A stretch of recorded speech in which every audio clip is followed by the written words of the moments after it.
ایک زمانے میں ایک عظیم الشان سلطنت میں ایک عقلمند اور مہربان بادشاہ رہتا تھا۔ اس کی 4 پیاری بیٹیاں تھیں، ہر ایک اپنے طریقے سے منفرد تھی۔ بڑی بیٹی امارا اپنی ذہانت کی وجہ سے جانی جاتی تھی اور کتابیں پڑھنا پسند کرتی تھی۔ اس نے ایک دن بڑا عالم بننے کا خواب دیکھا۔ دوسری بیٹی موسیقی کے حوالے سے قابل ذکر ہنر رکھتی تھی۔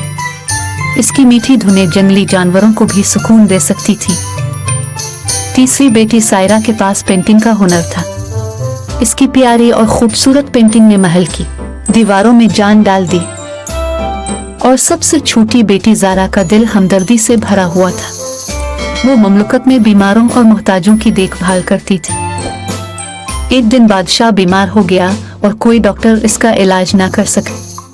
امارا، سائرہ اور زارا نے اپنے والد کی مدد کے لیے اپنی منفرد صلاحیتوں کا استعمال کیا۔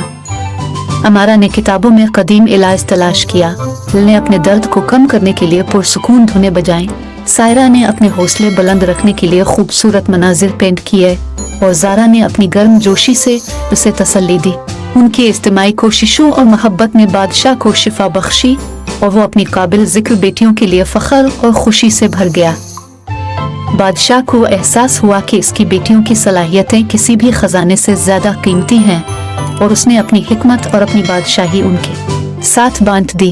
انہوں نے مل کر حکومت کی، اس بات کو یقینی بنایا کہ ان کی بادشاہی خوشحال ہو اور ان کی محبت اور اتحاد غالب رہا۔ اس نے اسے ایک ایسی سرزمین بنا دیا جہاں ہر قابلیت اور مہربانی کو پالا جاتا تھا۔